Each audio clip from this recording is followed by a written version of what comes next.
everybody. Thank you for tuning in to the Goodness Village podcast. Today's episode, we have the chance to sit down with Goodness Village's very own Shaunette Buchanan. Shaunette, how are you? Hi, I'm well. Thank you so much for having me. I'll let the people listening know that we've tried to schedule this podcast recording, I don't know, once, twice, three times. It seems like we've talked about it for a while, but then just life gets really busy in the village. Yes, it does.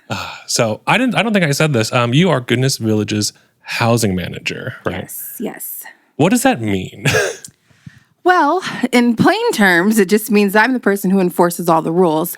But in reality, I'm that bridge in between being unsheltered and having a stable environment in a house where you can be responsible and take care of yourself and have something that you're able to take pride and ownership in, and just have a space to be able to kind of regroup and be able to close your door and take care of yourself.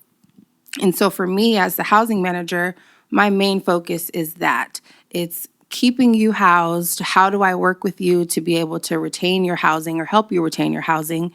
And how do we kind of bridge that gap so that you can work on all of the other things that you want to work on, or, cross some of those mental health things or behavioral issues that you may have, or whatever that may be. I can imagine that because we have 28 neighbors, you have 28 different plans, 28 different types of interactions with our neighbors to really figure out, like, what does housing stability really look like?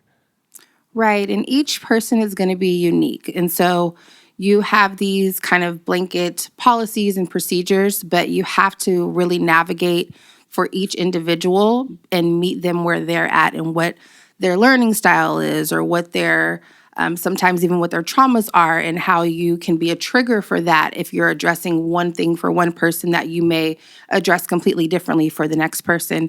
And so it's really catering to that individual and kind of having that whole wraparound wellness with their housing, and not just a person who's, okay, just pay your program fees and go on about your business. Somebody who that you really can work with and that you can really kind of help shape and mold into what they want to become, or the best version of themselves, is what I always say.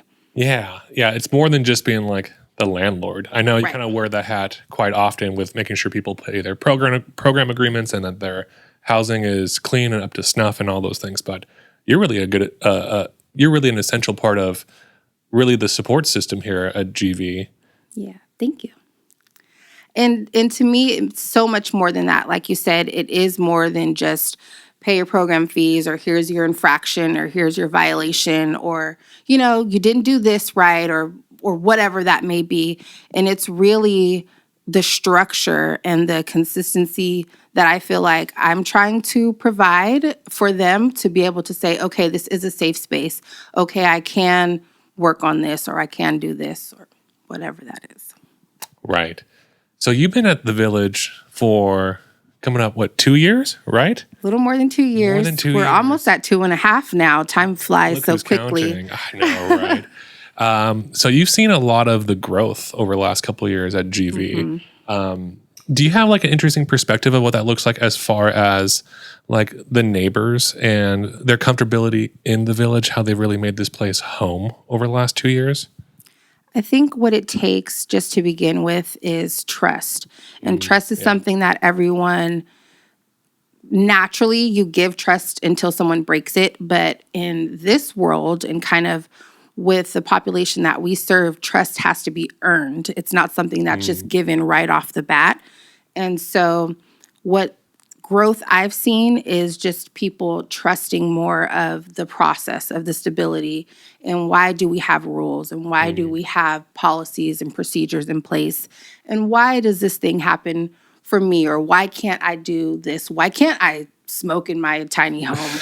Why can't I take my fire smoke detector down? And, different things like that. And so it's not every situation, but, each person or individual has their own set of what they bring. And so some of them have been unsheltered for 17 years and haven't had to worry about some of the little things that we who are, currently housed think about, or just do like second nature without even thinking. And so it's always having that reminder, and then being able to see them grow in that, and For me, it's so funny, and I'll always tell this story because when I first started, everybody kind of looked at me and was like, okay, all right, whatever you say. And so it took, I would say, about 8 months for them to really say, okay, she's the same person who she is since she's walked through the door. And then each person has kind of opened up a little bit more or kind of came out of their shell a little bit more as that time has progressed and just really set the tone for the pride that they take in the village. And then the new people that we bring into the village already have that understanding or kind of that, oh, this is what this is like. This is what life like is here. It's a safe space. And that I'm not trying to hurt you. I'm not trying to parent you. I'm not trying to, degrade you or anything like that. It's, hey, let's work together. I'm going to be in the trenches with you if that's what it takes. And so I really think that's the growth and kind of that avenue of being able to see that change. Absolutely. The idea of trust, I think, is something that is so paramount to the Goodness Village program. Makes me think about our 4 R's, which is a fun thing that our team came up with to kind of really encapsulate the program in a fun way that's simple but actually pretty profound in my opinion. The 4 R's of Goodness Village are rest, rapport, recover, and restore. And that really encompasses what GV is from a neighbor's journey from moving in to really settling, to really understanding the program, to really thriving, whatever that may be. We're talking about trust and really that rapport building.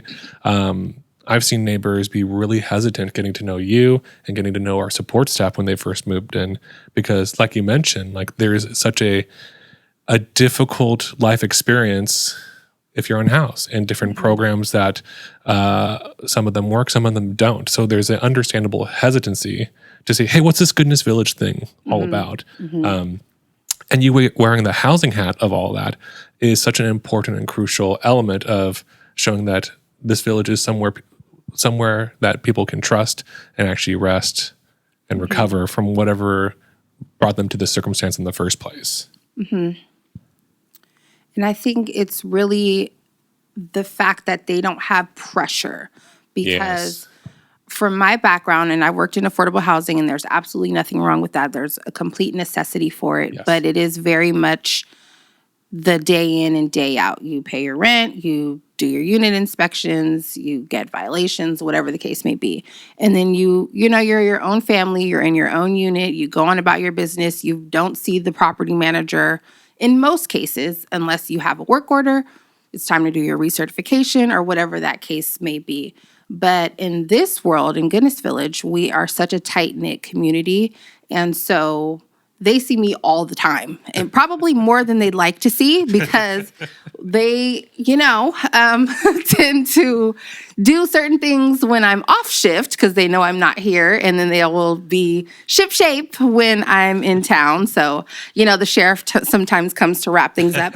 And so that's one of our little inside jokes. But it's just really being able to kind of hone back into what it actually means to be housed and what it means to be a part of a community and not just somebody with 4 walls and a roof. Yes. The tiny house aspect of Goodness Village is fantastic. It's a way to get affordable housing available, but we are more than just the tiny house village. We really build that community aspect, and that's through our housing program, through you, through support, with Jade and support services, with Vocational with Terry, who will be recording either later today or tomorrow, which I'm very excited about. It's really the whole program is more than just the housing. It's the community. It's really building that whole picture. And to have that environment where people care from you from every aspect is so important, because you're not just a number. You're not just a statistic. You're not just someone who's written off because of your past experiences. You actually have the space to be able to say, I am who I am, whatever that is, and this is what I want to be, or this is how I want to be in my space, and be okay with that. And so it's really important to be able to have those opportunities and to have this village, which is so, so, so unlike any other place that I've seen before and any other program that's out there now. That is beautifully said. And I think it's a great way to wrap up this episode of The Good Pod. I know life is so busy here at the Village, but I wanted to say thank you for carving out some time, chatting with me, letting folks that are listening know who you are and what housing is at Goodness Village. So thank you. You're most welcome. I look forward to our next time.